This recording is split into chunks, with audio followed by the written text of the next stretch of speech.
The next crew heads to the space station, navigating the lunar landscape, and a view to look forward to. A few of the stories to tell you about this week at NASA. A SpaceX Dragon spacecraft launched to the International Space Station March 2nd on our SpaceX Crew 6 mission. The crew, including NASA astronauts Stephen Bowen and Woody Hoberg, will conduct research and technology demonstrations on the space station to benefit life on Earth and future Artemis human exploration missions to the Moon and eventually to Mars.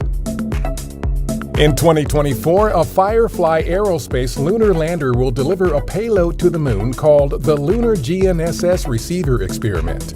The payload is expected to receive signals from 2 satellite constellations orbiting Earth and obtain the first ever global navigation satellite systems fix on the lunar surface. This technology could help provide precise navigation for future exploration missions on the Moon. A new simulation shows how our Nancy Grace Roman Space Telescope's wide field of view will help unveil the universe. The simulation compares several regions of the image depicting the Hubble Space Telescope's field of view with the full zoomed-out image, which represents how much more Roman is capable of surveying. The Roman Space Telescope is targeted for launch by May 2027. The NASA Aeronautics Dream With Us Design Challenge is an opportunity for middle and high school students to share their visions for the future of aviation. Student teams are being asked to develop and present plans for a more sustainable commercial aircraft. The deadline for submissions is May 15th. For more details, visit go.nasa.gov/aero-dream.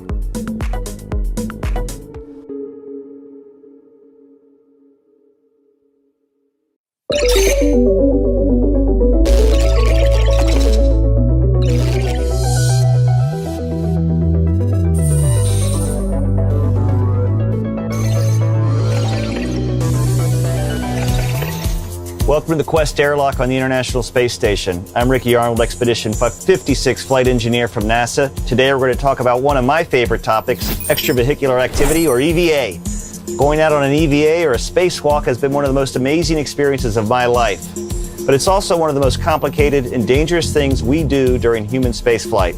There's a lot of equipment to prepare and maintain, and we do months of training to make each EVA a success. If you think it sounds complicated, you should see all of it in action. Let's start with training and how we get ready for a spacewalk. Space is an extreme environment that presents many hazards. If we're going to go outside the safety of the ISS, we have to be prepared. That's why EVAs are designed with safety as the utmost priority.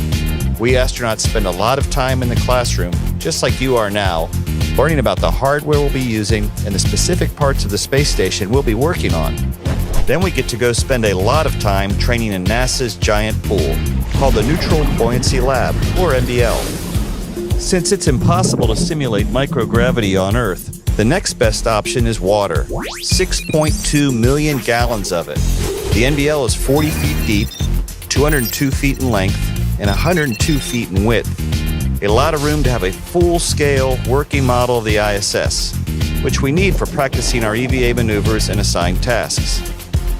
We get suited up and weighted so that we're neutrally buoyant in the water, so we don't sink to the bottom and we don't float to the surface. It's a great way to simulate the microgravity we'll be experiencing. We do several dress rehearsals of the EVA before we launch. This gives us the opportunity to prepare for any anomalies that may occur. We spend at least 5 hours practicing in the NBL for every 1 hour planned for the spacewalk, so we are very well prepared to execute the EVAs once we are in orbit. Once we are up in orbit, the EVA preparation continues. First, we must perform a pre-breathe protocol to displace the nitrogen in our tissues and help prevent a condition called decompression sickness. During pre-breathe, we breathe 100% pure oxygen and do some light exercise to help purge the nitrogen from our bodies. During pre-breathe, we will also don our extravehicular mobility unit, or EMU. This is a fancy name for a spacesuit. The spacesuit is basically its own spacecraft, shaped like a human. There is usually a red stripe on the leg of one astronaut, but not the other, so the ground can tell who is who. To ensure our safety at all times, we are always aware of our safety tethers and where we are in relation to our spacewalking buddy. Hey, buddy. There's a fellow crew member called the IB, the intervehicular crew, on the inside of the airlock, watching and communicating with us as the EVA progresses. We are also prepared for several contingencies should they occur.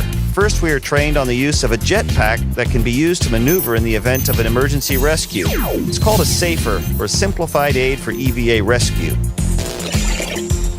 The view during an EVA is magnificent. It's beautiful out there. It's also extremely dangerous, but our months of preparation and all of those dedicated people working on the ground, working around the clock, ensure we are safe as possible when we work outside the ISS. EVAs have allowed us to build and maintain the ISS, repair mission-critical hardware, investigate malfunctions, install new hardware, and the view, unbelievable.